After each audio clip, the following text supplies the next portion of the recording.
Et je sais pas si on s'en rend compte, mais il y a de très très gros enjeux autour de la sortie de ce nouveau Superman. Bonjour à tous, et bah écoutez, j'espère que tout va bien. On se retrouve aujourd'hui pour parler du premier teaser trailer de Superman qui vient tout juste d'être dévoilé. Ça va être un très très gros événement en 2025, le retour de Superman et aussi le lancement de ce nouvel univers DC Comics chapeauté par James Gunn.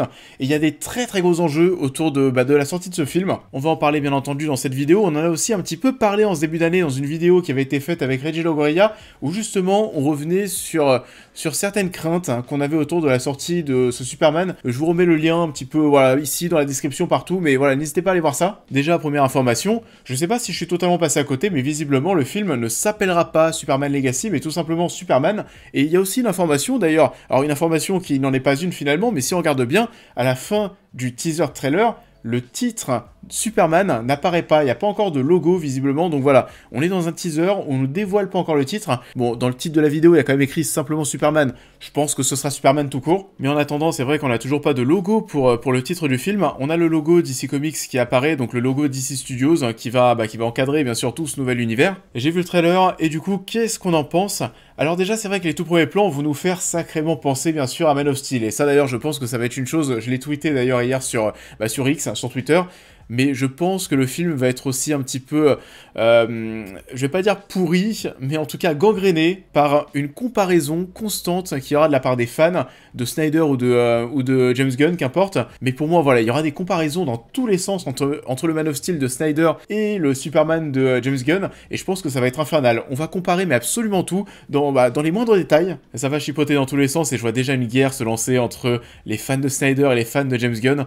On verra ce que ça donne, mais c'est vrai que je suis assez curieux de voir comment ça va se passer, mais de la comparaison, il y en aura beaucoup, c'est sûr. On est vraiment ici dans un teaser trailer, c'est-à-dire qu'on sait pas grand-chose au niveau de l'histoire, on est plus dans un trailer d'ambiance, on est là vraiment pour savoir quelle sera l'ambiance du film, que ce soit en termes d'ambiance, je sais pas, musicale, en termes d'ambiance au niveau des plans, de la réalisation, mais aussi au niveau des couleurs, au niveau, voilà, de cette ambiance visuelle. Et la première chose qu'on remarque, clairement, bien entendu, on pouvait s'y attendre avec James Gunn, c'est que c'est quand même plus coloré que dans du Snyder, c'est plus coloré que Man of Steel, c'est plus lumineux, c'est plus ensoleillé, alors parfois avec des rayons de soleil qui viennent vraiment taper la caméra. Alors ça, faudra faire attention qu'il n'y en ait pas trop, qu'on parte pas dans quelque chose un petit peu comme on a eu au cinéma dernièrement avec Wicked, ou alors là pour le coup il y avait trop de lumière et ça donnait des plans qui étaient pas beaux. Au vu du trailer et même du teaser du trailer qui a été dévoilé hier, on semble être sur quelque chose qui sera plus musical. De même, alors là aussi pour du James Gunn, c'est pas étonnant, même s'il nous a rassuré, ne vous inquiétez pas, on n'est pas non plus dans du Gardien de la Galaxie. Je dois même dire que j'ai plus ressenti la vibe The Suicide Squad, j'ai plus ressenti l'ambiance et la colorimétrie du film The Suicide Squad de James Gunn que les Gardiens de la Galaxie dans ce teaser trailer. À voir ce que ça va donner, j'imagine que ça va déjà pas mal diviser, je sais qu'il y a plein de gens qui sont très attachés à un univers d'ici qui soit plus mature, et pour le coup c'est vrai que je pense que je préfère en tout cas en termes de note d'intention ce qui a été fait du côté de chez Snyder que là ce que je vois pour l'instant dans ce trailer, mais bon, et pour le coup, pour l'instant, c'est qu'un teaser trailer, on n'a pas vu le film, c'est compliqué de se prononcer. Ce ton moins dark, plus doux, plus coloré, on va aussi le ressentir bien entendu dans la tenue du Superman de James Gunn, le Superman de David Corenswet. Alors là aussi, on verra ce que ça donne. Alors, c'est vrai qu'il ressemble pas mal à Henry Cavill lorsqu'il a le costume. J'espère que les gens qui ne suivent pas aussi bien l'actualité que nous vont se rendre compte qu'il s'agit d'un autre acteur. En tout cas, l'un des très très gros points forts, je trouve, de ce teaser trailer, c'est que je trouve que David Corenswet en Clark Kent, je trouve, mais alors vraiment que ça a de la gueule, et je dois même dire que c'est l'une des rares fois où je peux comprendre que les gens n'arrivent pas à le reconnaître, à reconnaître Superman derrière les lunettes de Clark Kent. Et c'est la coupe de cheveux, bien sûr, qui est certainement pour beaucoup. C'est plus cohérent, plus crédible. Pour le coup, je trouve que ça fonctionne très bien.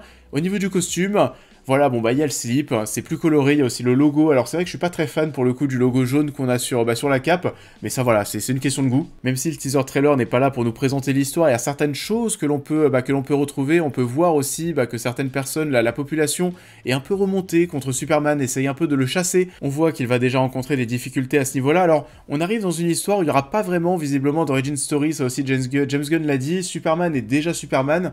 Il semble, en tout cas Clark Kent, c'est déjà montré dans le trailer, mais on voit déjà Lois Lane et Clark Kent s'embrasser, donc voilà, la romance semble déjà mise en place. Le Daily Planet, il a de la gueule, que ce soit à l'extérieur tout comme à l'intérieur, et c'est là aussi qu'on peut remarquer qu'on est dans un univers bien plus coloré, parce qu'on voit au niveau des tenues des personnes sur le plan qu'on avait dans le teaser hier, on voit des gens qui ont des tenues parfois très orange, un peu flashy.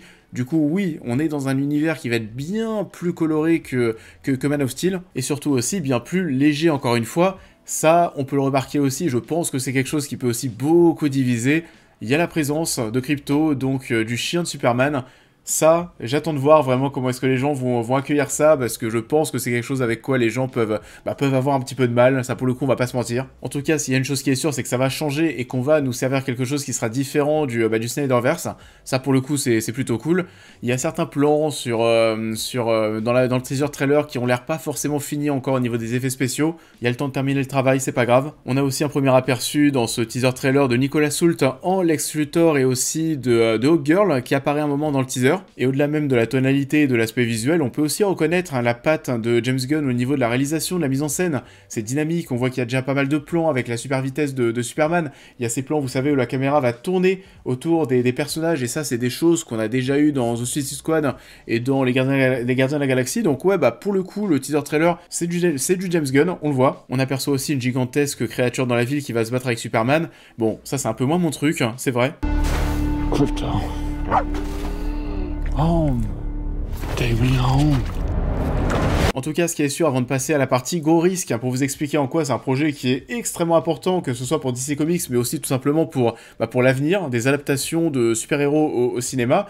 Alors je veux pas dire que je suis ultra hype, parce que je viens de voir, je suis plus curieux, en fait, de voir ce que ça va donner. Je vous laisse me dire en commentaire, voilà, vous aussi, qu'est-ce que vous avez pensé de ce premier trailer. Et c'est un giga risque pour James Gunn et DC Comics de vouloir relancer un univers de super-héros en 2024.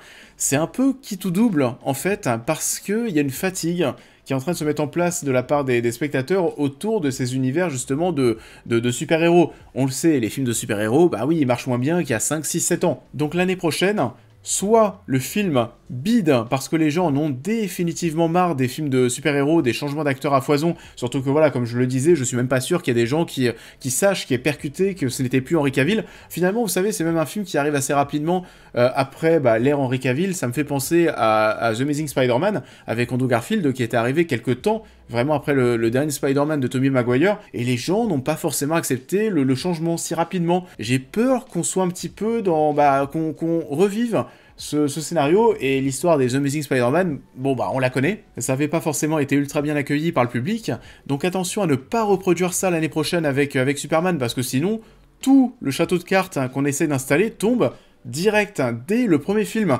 Du coup oui, alors c'est très risqué, si ton premier film bide, alors waouh, tout ce que t'as prévu derrière, autant vous dire que là c'est l'enfer de continuer. Donc, soit ça bide et on est directement dans la merde, ou alors meilleur scénario, vu qu'en plus de ça, Marvel, à côté le MCU, ça va pas très fort. Les gens lâchent de plus en plus. Il y a quoi d'autre comme univers de super-héros? Tout l'univers Sony, Spider-Man qui vient de se terminer là avec Kraven. Ça aussi, de toute façon, ça c'était du ni fait ni à faire du début à la fin. Le DC de Snyder, donc le Snyderverse, ça voilà, c'est terminé. C'est totalement parti en couille et c'est enterré. Du coup, il y a potentiellement un scénario où l'année prochaine, les planètes sont alignés pour que DC prenne le pouvoir. Il y a un scénario où après quasiment 2 décennies où Marvel et le MCU ont dominé au niveau des adaptations de super-héros au cinéma, il y a peut-être un scénario où DC va pouvoir prendre la main. Et ça pour toutes les années à venir, donc vous l'avez compris, il y a des enjeux de dingue autour de ce Superman, et c'est important de voir comment le film va être reçu au niveau du public, déjà au niveau de sa comparaison avec Man of Steel. Est-ce qu'on aime le ton de ce nouvel univers? Est-ce que ça va intéresser? Et j'ai presque envie de vous dire aussi qu'on va suivre de très près à la fois les chiffres de ce Superman, mais aussi les chiffres du prochain Avengers. Parce que si ce Superman ne marche pas tant bien que ça au cinéma, et qu'Avengers de son côté aussi, ça fait pas des chiffres qui sont très convaincants, quand tu vois comment en ce moment tous les films de les gros blockbusters sont en train de se casser la gueule, si ces deux projets ne fonctionnent pas, autant vous dire que l'avenir des super-héros au cinéma, à part des trucs indépendants à la The Batman, etc., j'ai l'impression que ça va être difficile de chauffer le public pour repartir sur des univers étendus comme ça, avec des dizaines de films. Voilà, ça sent pas bon. Donc voilà pour ce petit topo, même si vous l'avez compris, je suis pas non plus totalement hypé par ce que je vois dans le trailer. Je suis très excité à l'idée de vivre ce moment avec vous sur la chaîne. Et j'ai hâte de voir le long métrage pour vous dire ce que j'en pense et pour voir comment ça va tourner pour la suite. Est-ce que je vais être intéressé pour suivre la suite? Et pour le coup aussi, j'ai très hâte de voir si ce film va marcher, oui ou non, au box-office, et pour voir, oui, qu'est-ce que ça va donner, les super-héros au cinéma pour les prochaines années. Dites-moi en commentaire ce que vous en pensez, et dites-moi bien sûr ce que vous avez pensé de ce teaser trailer. Ça en est tout pour cette petite vidéo. Je vous invite, comme d'habitude, à la liker, à la partager, à me suivre sur tous mes réseaux. Et on se retrouve dès la fin de semaine pour parler de Sonic 3 que j'ai déjà vu. Et on parlera bien sûr de ce Superman l'année prochaine, lorsqu'il sortira. Je vous souhaite à tous une très belle continuité de semaine et je vous dis à très vite.